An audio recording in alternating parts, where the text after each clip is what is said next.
قربانی کیا ہے؟ قربانی یہ ہے کہ میری چڑھتی جوانی تھی، جولانیاں تھی، طاقتیں تھی، ہمتیں تھی، میں دنیا خرید سکتا تھا، میرے اندر ساری صلاحیت تھی، میں دنیا کے ہر فن کا ماہر تھا، میں سب کچھ کر سکتا تھا، لیکن میں نے اپنی ہر چیز اپنے محبوب کے نام کر دی۔ یہ قربانی ہے۔ جس نے اپنی خواہش پہ پیر رکھ کے کچھ کیا اس نے قربانی دی ہے صاحب۔ قربانی بڑی ضروری چیز کا نام ہے، اور جو قربانی دینا سیکھ جاتا ہے وہ بچ جاتا ہے۔ کتیا 6 بچے جنم دیتی ہے لیکن قربانی نہیں نہ دیتی بچوں کی، تو ریوڑ نہیں بنتے، اجڑ نہیں بنتے۔ بکری 2 بچے پیدا کرتی ہے اور سال کے بعد ہزاروں بچوں، لاکھوں بچوں کی قربانی دیتی ہے، پر پھر بھی جدھر جاؤ بکرے ہی بکرے نظر آتے ہیں۔ جو قربانی دینا سیکھ جاتا ہے نا، یزید نے کوئی قربانی نہیں دی، اس لیے کوئی شخص بھی کھڑا ہو کے نہیں کہتا، حالانکہ 14-15 بیٹے تھے یزید کے، کوئی بھی کھڑا ہو کے نہیں کہتا میں اس کی نسل میں سے ہوں۔ امام حسین نے ساری قربانی دے دی۔ ایک زین العابدین بچے تھے، پوری دنیا میں اللہ نے سید عطا فرمائے ہوئے ہیں۔ جو قربانی دینا سیکھ جاتا ہے وہ بچ جاتا ہے۔ ہم نا قربانی کیا، ہمارے پاس تو اضافی شے ہے وہی دینے کو تیار نہیں۔ جب آپ تیار ہی نہیں تو سودا ہی نہیں کر، آپ نکلے ہی نہیں میدان میں تو حاصل کیسے ہو؟ حصول تو تب ہوگا نا جب آپ کوئی انویسٹمنٹ کریں گے، تو آپ انویسٹ ہی نہیں کر رہے تو بھائی آپ نے پودا ہی نہیں لگایا تو پھل کیسے ملے؟ قربانی نہیں دی تو وہ درجہ کیسے ملے؟ اس کے لیے تو قربانی ضروری ہے۔ اب تمام صحابہ کی زندگی پڑھ لیں، حضرت ابو بکر سے لے کر حضرت بلال تک، یہ سارے قربانی والے ہیں۔ آپ تمام اولیاء کی صفت پڑھ لیں، حضرت غوث اعظم، جیلانی، داتا علی اجویری، خواجہ معین الدین، یہ سب قربانی والے لوگ ہیں۔ قربانی دیتے رہے تو بچے ہوئے ہیں۔ ان کے جو ساتھ تھے وہ بھی قربانیوں والے تھے۔ قربانی حصہ ہے طریقت کا، قربانی ضروری ہے، اور ہمارے صوفیاء تو کہتے ہیں جس شخص نے تصوف میں آ کے قربانی نہیں دی۔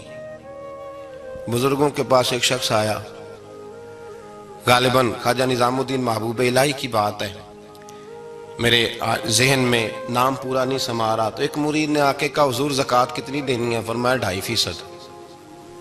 تھوڑی دیر کے بعد حضرت نصیر الدین چراغ دہلوی آ گئے، کہا حضور اللہ کے راستے میں کتنے دینے ہیں؟ فرمایا 50%۔ ایک ساتھی قریب بیٹھا تھا، اس نے کہا پہلے کے لیے 2.5% کا فتویٰ تھا، اس کو کہہ دیا دے دے۔ چند منٹ گزرے تو حضرت امیر خسرو بھی آ گئے، کہا حضور زکوٰۃ کتنی دینی ہے؟ فرمایا جو ہے سارا ہی لے آ، تیری 100% ہے۔ تو وہ ساتھی جو قریب بیٹھے تھے اس نے کہا بابا فتوے علیحدہ علیحدہ ہے۔ فرمایا فتویٰ ایک ہی ہے، بندے علیحدہ علیحدہ ہے۔ فتویٰ ایک ہی ہے، مجھے پتہ ہے کون کتنے دے سکتا ہے، وہ جس کو میں نے 2.5% کہا ہے وہ بھی جا کے حساب کتاب کرے گا، اس نے 2.5 بھی پورا نہیں دینا۔ فرمایا جس امیر خسرو کو میں نے کہا نا سارا لے آ، اس کا دل کرے گا میں اپنا مکان بھی توڑ کے لے آؤں۔ میں نے فتویٰ ایک ہے، بندہ دیکھ کے بات کی ہے۔ بھائی قربانی نہیں ہے، اظہار ہی نہیں ہے، جذبہ ہی نہیں ہے، ہمارا مزاج ہی نہیں ہے۔ لیکن نا یہ اب ایک تو شریعت کی قربانی ہے نا، یہ تو اس پہ بھی لوگ بڑا سوچیں گے، اس پہ بھی لوگ بڑا سوچیں گے، فتوے پوچھتے پھریں گے کہ جی میرے اوپر تو ابھی میں نے تو 15,500 قرضہ دینا ہے، دوں کہ نہ دوں، کون سی دوں؟ فتوے پوچھیں گے، دینے کی دفعہ فتوے پوچھیں گے اور لینے کی دفعہ چھٹی، جو آتا ہے آنے دو۔ کبھی لینے کی دفعہ بھی فتویٰ پوچھنا صاحب کہ یہ مجھے اتنا مال آ رہا لے لوں کہ نہ لوں؟ وہ لے لیا، قابو کر لیا، جب دینے کی باری آئی تو فتویٰ احصار کرے، اور احصار صفت ہے مسلمان کی، یہ احصار کرنے لگتا ہے تو بچنے لگ جاتا ہے، اس کا فائدہ ہونے لگ جاتا ہے، قربانی دینے لگ جاتا ہے تو بچ جاتا ہے۔ کسی نے کہا تھا سن اے مسلمان، یہ نکتہ فیض قرآنی میں ہے، عظمت و اسلام اور مسلم صرف قربانی میں ہے۔ اگر تو جینا چاہتا ہے تو قربان ہو، اپنے مزاج میں قربانی۔ اور ایک عیسائی اسکالر تھا امریکہ کا، صرف ایک حدیث پڑھ کے مسلمان ہو گیا، کلمہ ہی پڑھ گیا۔ حدیث کیا ہے؟ جنگ یرموک ہے۔ تو 7 صحابہ زخمی ہیں، چور چور زخموں سے لیٹے ہوئے ہیں، گرمی بڑی شدید ہے، العطش العطش، پیاس پیاس پیاس پکارے ایک صحابی۔ ایک آدمی دوڑا دوڑا آیا، پانی کا برتن ہاتھ میں ہے، اس کے منہ کے قریب پانی کیا تو قریب ایک اور زخمی نے کہا میں بھی پیاسا ہوں۔ زخموں سے چور چور شخص نے میدان میں پڑے ہوئے آدمی نے کہا یار پہلے اسے پلا دو، وہ زیادہ پیاسا ہے۔ وہ کہتا ہے میں جب اس کے پاس گیا، اس کو پانی دینے لگا تو ایک آدمی قریب سے اور بولا یار میرے تو زبان پہ زخم ہے، دوڑ کے آؤ، بڑی پیاس ہے۔ کہتا میں نے پانی کا کٹورا اس کے قریب جو کیا تو چوتھا بول پڑا، اس نے کہا ادھر لے جاؤ یار میرا گزارا ہو جائے گا، کام چل جائے گا۔ وہ کہتا پانچواں بول پڑا تو چوتھے نے انکار کر دیا، میں نہیں پیوں گا، پہلے اس کے پاس لے جاؤ۔ کہتا حد ہو گئی، ساتویں تک میں آیا، اور جب میں ساتویں تک آیا تو پہلے نے پھر چیخ ماری، تو فرماتے ہیں وہ ساتواں کہنے لگا نہیں ادھر لے جا یار اس کو پیاس زیادہ لگی ہوئی ہے۔ کہتے ہیں جب میں اس تک گیا تو وہ جام شہادت نوش کر چکا تھا۔ پلٹ کے دوسرے کے پاس آیا تو وہ بھی فوت ہو گیا، تیسرے کے پاس آیا تو وہ بھی رب کریم کی بارگاہ ناز میں حاضر ہو گیا، ساتوں شہید ہو گئے۔ تو پانی کا کٹورا میرے ہاتھ میں رہا، میں کبھی آسمان دیکھتا، کبھی زمین دیکھتا، کبھی پانی دیکھتا، کبھی میں ان 7 شہیدوں کے چہرے دیکھتا۔ پھر دل میں خیال آیا یہ تو گردنیں کاٹنے والے تھے، یہ تو ایک دوسرے کو قتل کرنے والے تھے، یہ تو خون پینے والے تھے۔ آج یہ سارے اس لیے کر رہے ہیں کہ سارے محمد عربی کے غلام بن گئے، رسول اللہ صلی اللہ علیہ وسلم کے نوکر بن گئے۔ وہ کہتا میں نے حدیث پڑھی تو میں مسلمان ہو گیا۔ میں نے کہا یہ جذبے دنیا دار بندہ پیدا نہیں کر سکتا، یہ جس نے جذبہ پیدا کیا ہے وہ اللہ کا سچا رسول ہے۔ میرے بھائی اظہار کا مزاج پیدا کریں۔ قربانی تو نہیں رہی معاشرے میں، اظہار ہی تو نہیں ہے۔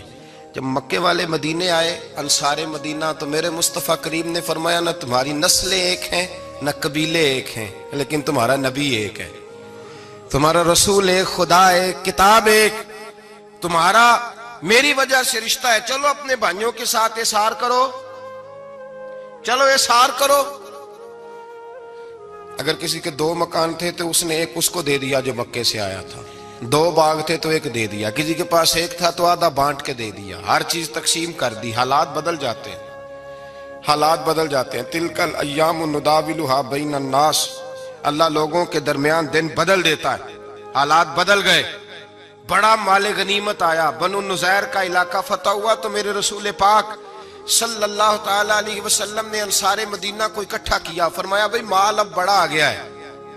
2 باتیں یہاں تو اس طرح کرتے ہیں کہ میں ان کو کہتا ہوں جو مکے سے آئے تھے کہ جتنی تمہاری جائیدادیں باغ انہوں نے لیے ہیں واپس کر دیتے ہیں تمہیں، اور جو مال آیا ہے وہ بھی تم میں سے آدھا آدھا دونوں کے درمیان بانٹ دیتے ہیں، یا جیسے تمہارا دل چاہے، تمہارے مال بھی واپس کرتے ہیں اور جو وہاں سے مال آیا وہ تمہارے بیچ بانٹ دیتے ہیں، یا اگر تم کہو تو یہ مال ان کو دے دیتے ہیں مہاجرین کو، تمہیں تمہارے مال واپس مل جاتے ہیں۔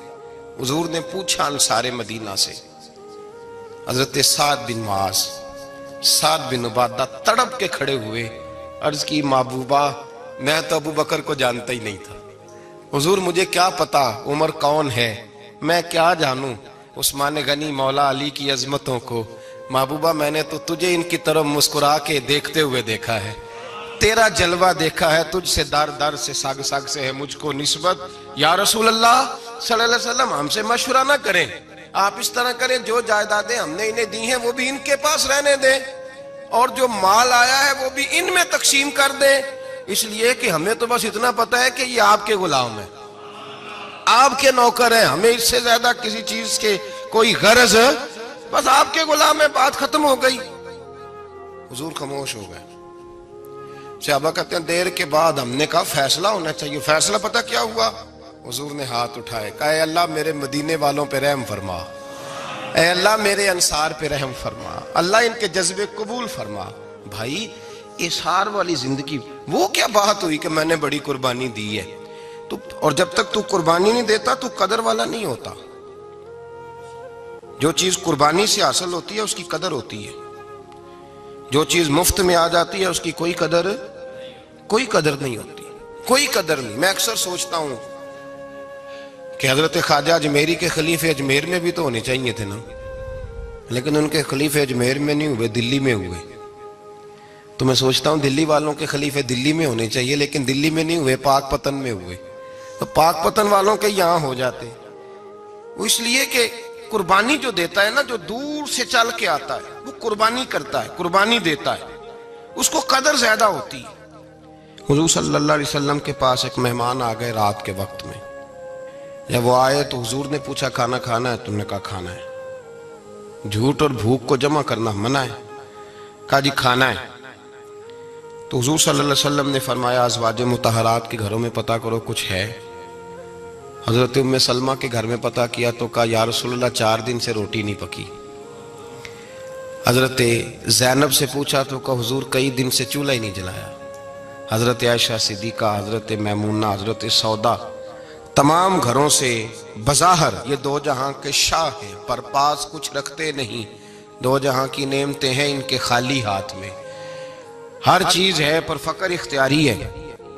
کوئی شے نہ ملی تو نبی پاک صلی اللہ علیہ وسلم نے مسجد میں اعلان کیا. فرمایا کون ہے جو میرے مہمان کو روٹی کھلائے؟ ان لفظوں کا حسن کوئی حسن والا ہی سمجھ سکتا ہے. فرمایا کون ہے جو میرے مہمان کو کھانا کھلائے؟ تو ایک صحابی لے گئے اور اٹھے وہ صحابی جو صحابہ میں غریب تھے. ایک انصاری جو غریب آدمی تھے. بہت زیادہ امیر آدمی اللہ کی راہ میں خرچ نہیں کر پاتا، اس کے لیے مشکل ہو جاتا ہے. اس کے لیے بہت امیر آدمی جو ہوتا ہے نا، وہ جتنا زیادہ امیر ہوتا ہے نا اتنی دیوار اس کے گرد کھڑی ہو جاتی ہے پیسوں کی. مشکل ہو جاتا ہے اس کے لیے. غریب آدمی کھڑے ہوئے. اگرچہ میرے محبوب کے غلاموں میں جو بڑے امیر تھے وہ بھی خرچ کرنے میں بڑے آگے تھے. حضرت عثمان غنی رضی اللہ تعالیٰ، حضرت عبد الرحمن ابن عوف، حضرت ابو بکر صدیق رضی اللہ. لیکن یہ غریب آدمی کا حضور میں لے جاؤں گا، میں لے کے جاؤں گا. اور یہ بخاری مسلم ہے. حضور نے فرمایا لے جاؤ. وہ اب صحابی گھر لے گئے اور بیوی سے مشورہ کیا. بات پہ غور کرنا، ہر چیز کی بھوک دیکھی جا سکتی ہے، بچوں کی نہیں دیکھی جا سکتی. وہ انصاری حضور کے مہمان کو گھر لے گئے. جا کے بیوی سے مشورہ کیا. کہا بھلی مانس گھر میں کچھ ہے؟ تو اس نے کہا تھوڑا سا بچوں کے لیے کھانا رکھا ہے. بچوں کے لیے. بچے تو بزدل کر دیتے ہیں، بچے تو آدمی کو بزدل کر دیتے ہیں، بچے تو مار دیتے ہیں، کلیجہ پھٹ جاتا ہے بچہ بھوکا ہو تو، نیند نہیں آتی. اب صحابی اپنی بیوی سے کیا کہتے ہیں؟ کہتے ہیں بچوں کو بہلا کے سلا دے. اور رسول اللہ کے لیے نہیں، رسول اللہ کے مہمان کے لیے. بھئی نبی پاک کے لیے نہیں، حضور کے. تجھ سے در در سے سگ اور سگ سے ہے مجھ کو نسبت. میری گردن میں بھی ہے دور کا پٹکا تیرا. تجھ سے در در سے سگ سگ سے ہے مجھ کو نسبت. لمبی بات ہے. کہ بچوں کو سلا دو. بی بی نے بچوں کو سلا دیا تو میاں بیوی کا مشورہ ہوا کہ مہمان کے ساتھ بیٹھ کے روٹی کھانا بھی سنت ہے. تو اب مہمان کے ساتھ بیٹھ کے کھانا بھی ہے تو کھانا ہے 1-2 آدمی کا. اب خاوند اپنی بیوی کو تیار کرتا ہے کہ میں بھی کھانے پہ بیٹھ جاؤں گا، تو بھی بیٹھ جانا. اور جب مہمان کھانے میں ہاتھ ڈال لے تو اٹھنا، کہنا او ہو دیا تو صحیح کیا ہی نہیں، ابھی بجھ جائے گا. اور جا کے دیا بجھا دینا. ہم ہاتھ ہلاتے رہیں گے، مہمان روٹی کھاتا رہے گا. اور یار اس درد کو، اس کیف کو سمجھو. گھر میں بچے بھی بھوکے، بچوں کی ماں بھی بھوکی، بچوں کا باپ بھی بھوکا. دسترخوان پہ روٹی لگ گئی، روٹیاں چون ڈالی. بی بی اٹھی کہنے لگی او ہو چراغ تو صحیح کیا ہی نہیں، یہ تو بجھ جائے گا. حوصلے مند بی بی جس نے بچے بھوکے سلا دیے. وہ بھوکے سوئے ہوئے بچوں کی بھوکی اماں اٹھی اور اپنے خاوند کی تابع داری میں اٹھی. میں گڈی تے ہاتھ ڈور سجن دے، وہ جنج رکھے اونج رہنا ہے. اٹھی اور اس نے نہ دیا ٹھیک کرنے کے بہانے بجھا دیا. مہمان روٹی کھاتا رہا اور رسول اللہ کے نوکر قربانی دیتے رہے. وہ روٹی کھا کے سیر ہو کے بستر بچھایا تو سو گیا. یہ میاں بیوی ساری رات بچوں کی طرف دیکھتے رہے اور غور کرتے رہے اور راضی رہے کہ ہم نے حضور کا فریضہ نبھایا ہے. قربان جاؤں محبوب پہ، بے خبر ہو جو غلاموں سے وہ آقا کیا ہے. وہ صحابہ وہ اگر قربانیاں دیتے تھے تو جو اعزاز ملتا تھا وہ بھی بڑا شان والا ہے. صحابی کہتے ہیں میں فجر کی نماز پڑھنے مسجد آیا، پہلا قدم رکھا تو میرے کریم بولے. حضور نے فرمایا رات جو تو نے اور تیری بیوی نے عمل کیا ہے خدا کو بھی بڑا پسند آیا ہے، محمد مصطفیٰ کو بھی بڑا پسند ہے. اور پھر ایک لفظ اور ہے حدیث میں، ایک روایت میں کچھ جملے اور بھی ہیں. حضور نے فرمایا جب تو اور تیری بیوی رات مہمان کے ساتھ احسار کر رہے تھے نا تو عرش کا مالک تمہیں مسکرا مسکرا کے دیکھ رہا تھا. رب تمہیں دیکھ کے مسکرا رہا تھا، رب تمہیں دیکھ کے مسکرا، تر دامنی پہ شیخ ہماری نہ جائیے، ہم دامن نچوڑ دیں تو فرشتے وضو کریں۔ فرمایا وہ مسکرا رہا تھا کہ میرے بندے میرے رسول کی رضا کے لیے کیا کر رہے ہیں۔ اور صاحب دیکھو، نبی پاک کے لیے نہیں، خاندان کے لیے نہیں، خاندان نبوت کے لیے نہیں، حضور کے نہ سمجھیں یار، اس پہلو کو سمجھیں، نبی پاک کے بریلی کے امام بول پڑے، فرمانے لگے تجھ سے در، در سے سگ، سگ سے ہے مجھ کو نسبت، تجھ سے در، در سے سگ کتے کو کہتے ہیں فارسی میں۔ فرماتے محبوب تیرا دروازہ اور دروازے پہ کتا اور کتے کے پاس میں بیٹھا ہوں، چلو کتے کے پاس تو بیٹھا ہوں نا، میری گردن میں بھی کوئی تو پٹکا آیا ہی ہے نا، تجھ سے در، در سے سگ اور سگ سے ہے مجھ کو نسبت، چلو میری گردن میں بھی ہے دور کا پٹکا تیرا۔ قرآن مجید بول اٹھا، رب کریم نے فرمایا حبیب یہ تیرے غلام وہ ہیں کہ وَيُقْصِرُونَ عَلَىٰ أَنفُسِهِمْ وَلَوْ كَانَ بِهِمْ خَصَاصَةٌ، فرمایا ان کا حال یہ ہے کہ جس چیز کی شدید حاجت ہوتی ہے وہ بھی اپنے بھائیوں پہ قربان کر دیتے ہیں، وہ دے دیتے ہیں تیرے نام پہ۔ ہم نے کسی شے کے لیے کبھی قربانی نہیں دی، نہ دین کے لیے، نہ قرآن کے لیے، نہ مسجد کے لیے، نہ شیخ کے لیے، نہ طریقت کے لیے، قربانی تو ہے ہی نہیں۔ تو جو شے مفت ملتی ہے اس کا نہ مزہ آتا ہے نہ قدر ہوتی ہے، جو چیز قربانی کر کے لیتے ہو نا، قربانی کر کے اس کی قدر ہوتی ہے۔ کسی لیے کہا تھا کسی درویش نے، اس نے کہا تھا قدر نبی دا ایک کی جانن دنیا دار کمینے، قدر نبی دا جانن واگے سو گئے وچ مدینے۔ ان سے پوچھو نا، ان سے پوچھو ان حضرات کو کتنی قدر تھی۔ قربانی اپنی زندگی میں دینا سیکھیں۔ ایک ہوتی ہے بندے کی ذاتی خواہش، اس کو کچلنا بڑا مشکل ہوتا ہے۔ ہم روایتیں پڑھتے ہیں سنتے ہیں، لیکن آپ یقین کریں پنکھے کے نیچے مسجد میں کوئی دوسرے کو جگہ دینے کو تیار نہیں۔ پنکھا ہے نا چل رہا ہے تو کوشش ہے کہ مجھے این اس جگہ جگہ ملے جہاں پنکھا چل رہا ہے۔ اتنا بھی احسار کرنے کو لوگ تیار نہیں، اتنا بھی، اور درجے بڑے بڑے لینے چاہتے ہیں، بڑے بڑے درجہ۔ وہ ہمارے پاس لوگ آتے ہیں، دو چار لفظ لکھے ہوتے ہیں نا نام کے ساتھ، کوئی علامہ لکھ دیتا ہے، کوئی پیر صاحب لکھ دیتا ہے، تو لوگ بڑی باتیں پوچھ لیتے ہیں۔ کئی دفعہ آ کے پوچھتے ہیں میرا زیارت کرنے کو دل کرتا ہے۔ میں کہتا ہوں یار تو نے آخری سیڑھی پہ پیر رکھ دیا ہے، بالکل آخری پہ۔ دل تو تیرا جس چیز کو کرے گا تو وہ کرنے لگ جائے گا، پہلے شروع تو ہو۔